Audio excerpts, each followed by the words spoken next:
Hi there, my name is Matthew Brick. I'm a Valor Christian High School student, brother of four. I'm a wrestler, and I'm out to find interesting stories to talk to about, make connections, and hopefully point people to God. Let's get this, the Brick House Podcast.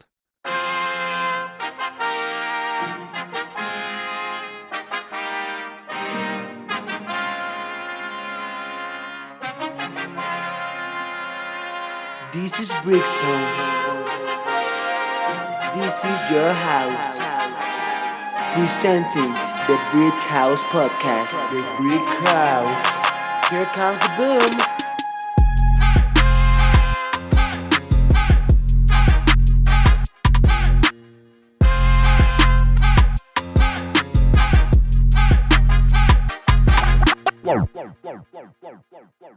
Hey, what's up, guys? It's Matthew Brick. Welcome back to the Brick House Podcast. Today's going to be a great day.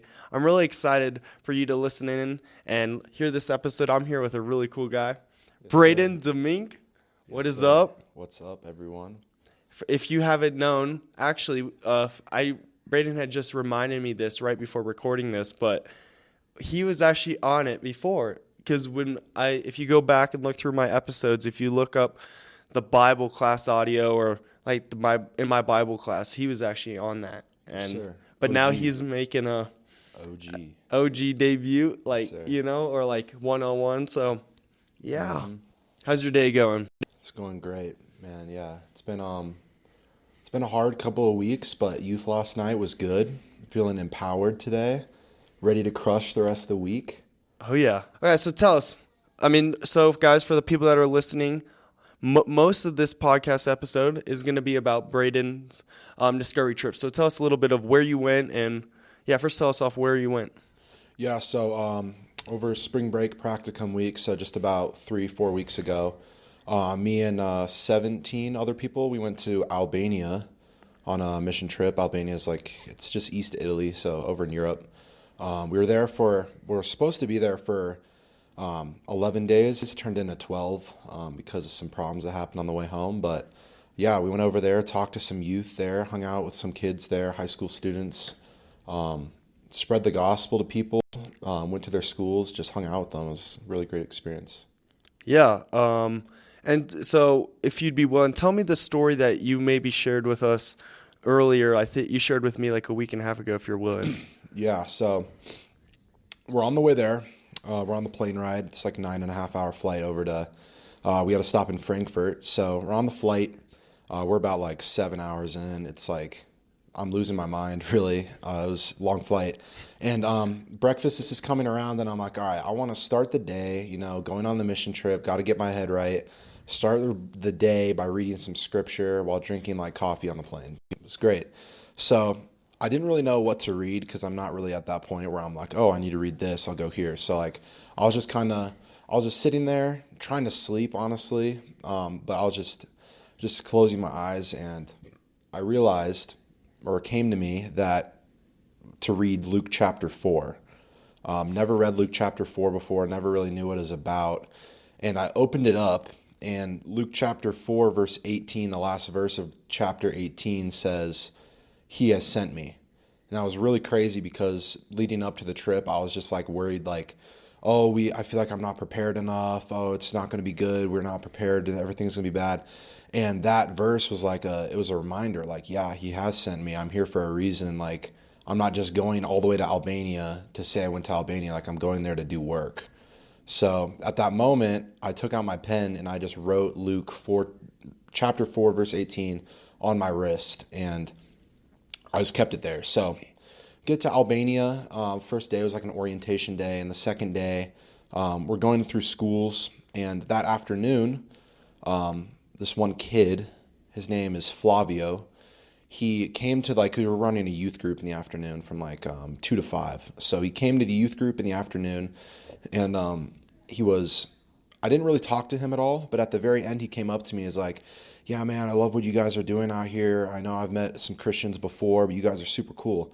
So I'm like, yeah, man, come back. And basically after youth group was over, we'd have an opportunity to go to coffee, because Albania is the most coffee shops per capita in the world, so a ton of coffee shops.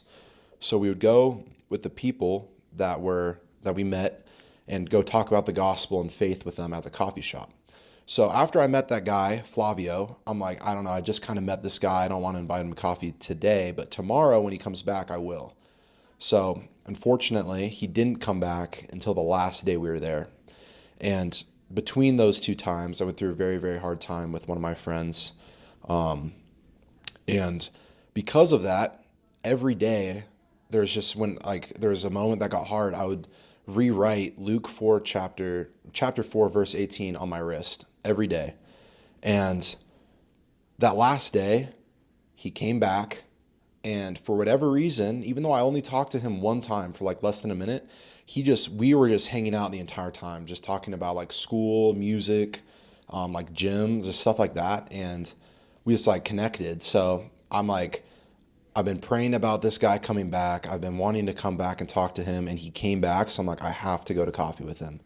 So me and him, Flavio, and one of the leaders from the youth group in Albania, we went to coffee, and turns out he's an atheist, but he found all religions very appealing. He thought they were all interesting, and he was always interested in learning about new religions. And we talked to him for about 30, 40 minutes just about his life and religion, and then we eventually came back and related it to Christianity. And funny enough, earlier that day, in the morning, because it was our last coffee time, we were kind of briefing on how we should go and just talk to them about the gospel and kind of give like our last message before we leave.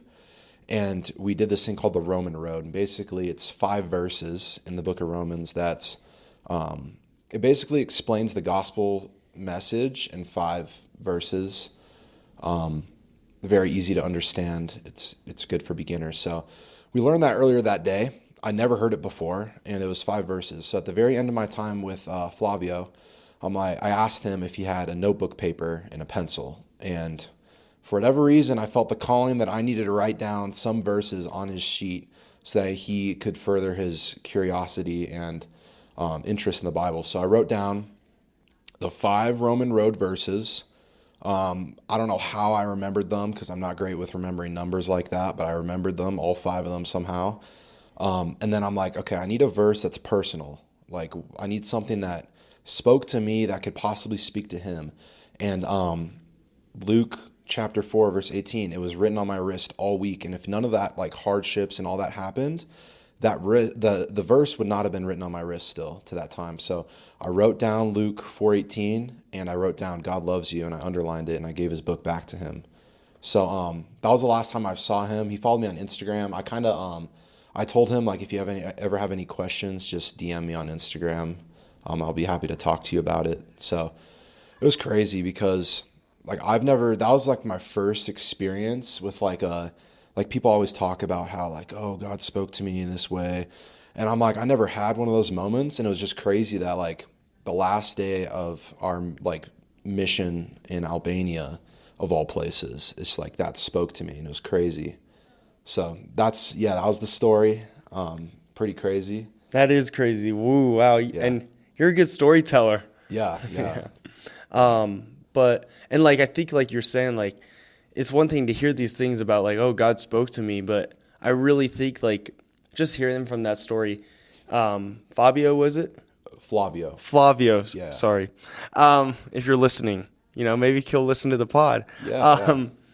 But I mean, you probably definitely showed, even if it's just a glimpse of Jesus through you, and you definitely brought it through you to him. And, that's just great to hear. That's why I really wanted to like have for the people that are listening in to hear that. And I guess I'm wondering, what was it like when you were coming back? Because obviously you're in like for those 12 days, you're really pouring out to each other. You're learning things about yourself and about the person that's beside you. And like you had that with him, and then you come back here. Was there at all any like, oh, this is a little weird that now I'm back in Denver, Colorado? I don't know. Yeah, there definitely was some of that, because one thing I learned in Albania, really on our first day, because the first day we were there, we went to an art school, and all the kids there, in order to get to the school, they had to have, it was like a test on their artistic ability. So this one kid played like the classic guitar like the Spanish guitar, and then this guy played the flute, and this one guy in my first class I went to, he was an opera singer. And the thing I learned there, that one of the biggest takeaways that I've had is to just be yourself, because even if you think what you have and what like your special talent is, even like you might think it's stupid, but like, oh, it's like, that's you. Like when God looks at you, he doesn't see like the person who makes mistakes. He doesn't see the person that like messes up. He sees like the kid that can do this, or the kid that I made for this. And the thing coming back that was hard for me is I feel like the culture around here a lot of the times is kind of pushing what you do and what you're passionate for away to please other people. Like for me especially, I'm really into aviation, and I've been playing football, and my knees, I've had knee injuries, and it's been hard to decide if I want to play football. And I feel like there's been a lot of instances where people they look past my like aviation interest, and they see like, oh, well, you're 6'3", you should be on the line in football. And I'm like, yeah, but like that's what I like. And it was hard to come back here to that when people kind of don't look at you for who you are and who you want to be, and they kind of see you as how they want you to be. So it was definitely hard to kind of readjust to that, but I don't know, I've just looked at it in a much different way since that experience. And I love what you said, like, and that is probably pretty hard. And I know, like, me and you and the guys at Red Rocks in our youth group, shout out Red Rocks again. Yeah. But we've been talking a little bit about that. But it's probably hard. It is really hard. Like, these people sometimes have these expectations of you, and like you just really want to be yourself. And I think, like you said, that's your greatest takeaway from your trip was be yourself, and or at least one of the many takeaways that you took away. So tell us, okay, like my dad, he's gonna be listening to this. He loves aviation. Yeah. Tell us how did you get into your interest of aviation? What do you love about it? Yeah. I don't, if I'm being honest, I just remember being like, I don't even know how old, like 6, maybe 7 years old. And like, I don't know, I just got like this really crappy flight simulator on my dad's phone, and I was just like playing it a ton. I'm like, oh, this is kind of fun. And like that led to like me, obviously I enjoyed flying on planes as a kid, and that was always fun. And then I just started watching like YouTube videos, and like I can even remember like me being like 5, 6 years old and watching just YouTube videos on random things. And that just sparked my interest just by doing that. And then flight simulators, just eventually just getting better ones. And then when I got my phone, just obviously getting deeper into that. And then I'm looking to start flight training and flight school, hopefully in June.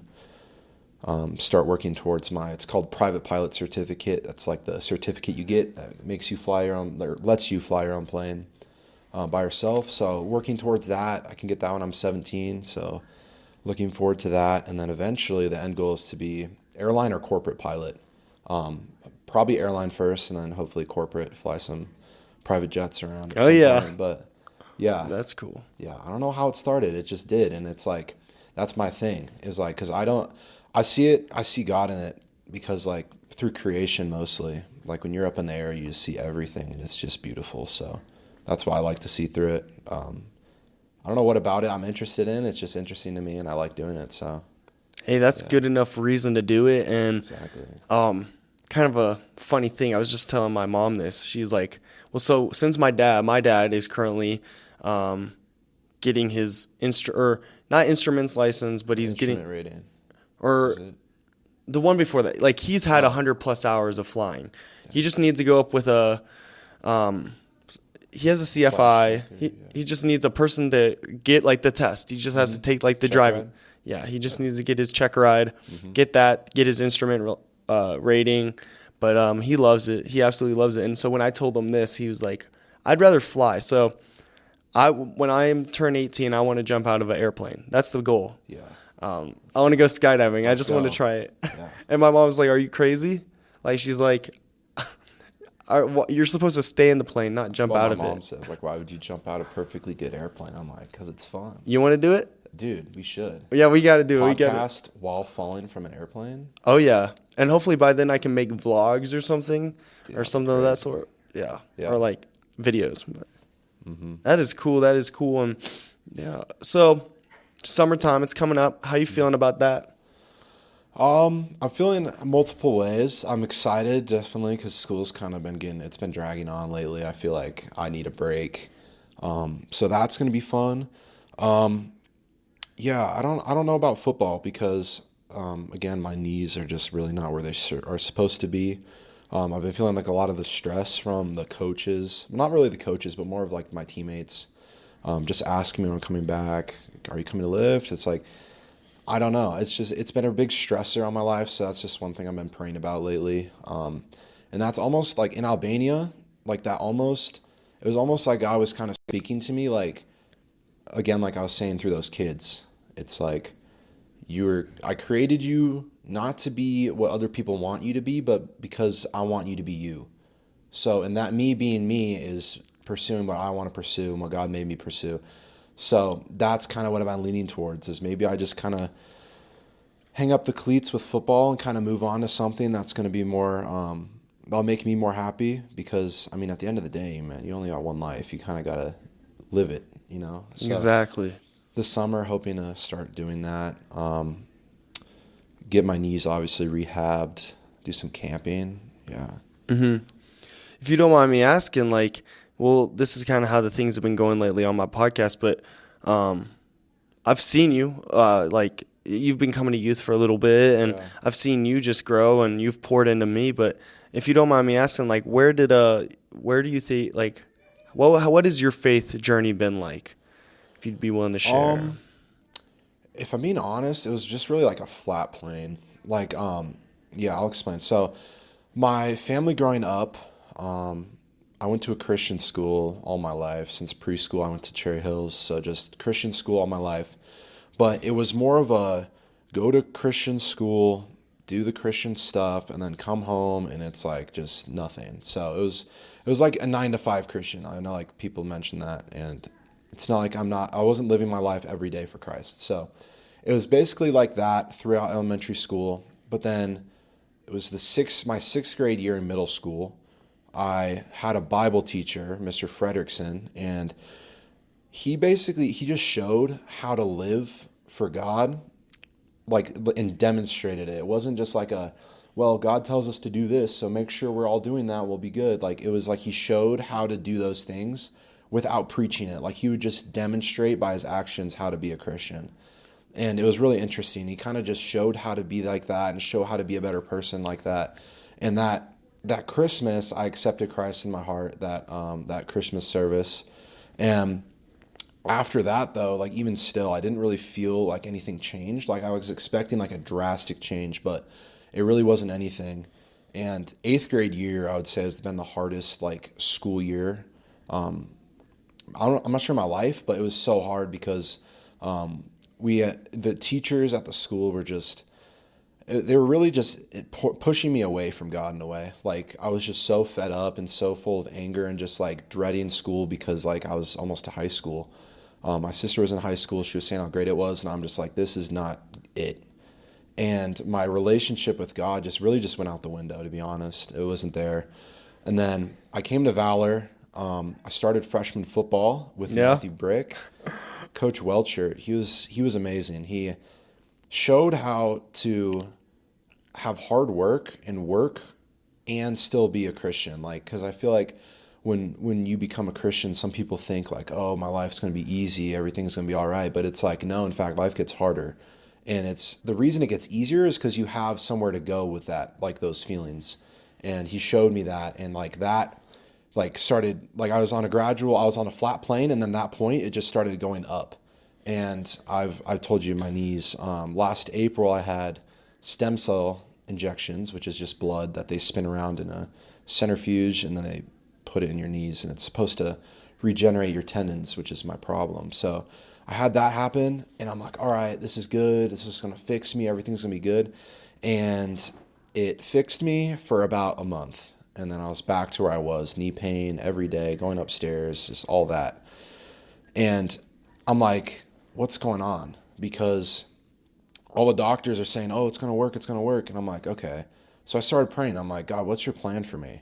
And my plan, it turns out his plan was to get 2 knee surgeries. So last August, I had my first one on my left knee. Was in a brace for 4 weeks with crutches for 4 weeks, or a brace for 6 weeks, crutches for 3. And then, however, that was like, it was so good for that. As weird as it is, like that actually like set me on track to where I am today, because I found that when I was put in a situation where I was so broken down physically, that every new thing I could do was like praise God. Like even as little as getting out of my bed and going down the stairs in the morning on my own was just, it was crazy. So that was just like, I started having so much more gratitude and seeing God in ways like, oh my gosh, I can walk without my crutches now. Like that's God working. And that just, it was so much better since then. And then, I had 3 months in between my 2 surgeries. I had the first one in August and then the second one. And funny enough, the day before the second surgery was when I got the invite from Matthew and Ronnie to come to youth group for the Thanksgiving youth group. Yeah, I remember that. Thanksgiving feast youth group. And it was great. And it was my first time being in a circle with like-minded people that cared about God. Like the people from all different viewpoints and all different like schools that all came together and had like one common goal, which is like to live for God. And it was so cool to see. So that gave me encouragement. I got the next surgery, and like that surgery was like, I was pushing through, like the pain was, it was so much less, and it was like I was moving through so much quicker. Like my recovery was going by so much faster. And I kept going to youth groups since then. I've been trying to go every week. Some weeks I have some stuff, but I've been mostly every week since then. And it's just been like, that's like my faith has gone like, I don't even know, like 10x since that, because, you know, being around the right people, there's another thing I learned recently is just surround yourself with like-minded people that will grow with you, and not like you can, it's the right thing to surround yourself with people who you can talk about stuff with. Like we were talking about last night, like your friends, like you should have the friends that you can go to with like your hardest thing, and they'll sit there and they'll talk to you, like not looking at your image, but looking at your problem, like how to fix that. Like surround yourself with the people that won't like sometimes not even say the thing you want to hear, but say the thing that is the right thing for you to hear in that scenario. And that's why I've been just learning from people at youth group. Just the first thing, it was actually crazy. The first youth I went to, I walked in, I'm like, oh, I've never been to youth group. I don't know how this is going to go. And the thing I noticed first is that there's no judgment there. And that's what I love about it, is that you walk through those doors and you leave your problems at the door, and you walk in and just be completely just not worry about anything for 2 hours and just focus on God. And it's like a weekly reset for me. Like, okay, what have you been doing for the last week that you should probably change and step away from and just think differently about things? And that was youth group. So you guys, yeah, for sure. Yeah. No, I feel the same way. And you don't have to, and like for the people that are listening, you don't, you know, we speak about youth group because it's like a great place right now for a lot of the guys I'm hanging out with. But you might not have that youth group setting, and that's all right, because like it doesn't have to be contained to the walls of a building. You can do it with your family.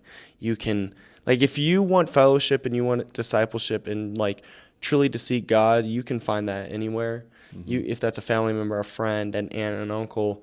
But like dive into it. That's my biggest encouragement. Just dive into it, because you don't know what you're gonna get out of it, and like, you know, especially if you're already in a place of like kind of brokenness, it's like, what's the worst that could happen? Exactly. Like that's the thing I've thought about. Like, because a few weeks ago they were talking about like you should always like go out and invite someone to youth next week, and I've been trying to do that with like friends and stuff. And at the end of the day, another thing I learned on the Albania trip, they were telling us is like, as much as you want to be the person that like brings that person to Christ that like you think needs Christ, at the end of the day, like you can plant the seed and you can like water the seed as much as you can, but at the end of the day, God's going to take care of the rest. Like if you feel like, oh, I just said this, it's not going to be enough. Like if what you said, if they like even relate to it a little bit and they're moderately curious, like God's going to come in and like completely like fulfill that need that they're asking for. And yeah, you just gotta just go and do it. Just who cares if they think you're weird, Just like go and invite that person you see to youth, because you never know. Like that's how it was for me. I probably wouldn't have ever gone on my own. And because I got the invite from 2 of my friends, like now I'm a completely changed person. It's crazy. No, Just, I like, can be totally. that for someone else. Yeah, I can totally relate with that. Yeah. Well, I do have this like kind of more final to end question, but like and you might have heard it, but like if you had your one message to anyone who could be listening, what would that message be? Dang. I know it's a One hard message. I don't know. I think, well, for me, just kind of one thing I've always kind of go by is like lead by example. Like I've even heard from close friends, like sometimes Christianity pushes them away because people that promote it aren't doing what they're preaching. So what I like, the thing I say or I try to live by is lead by example. Like if you want to say something, you have to have like your actions back that up.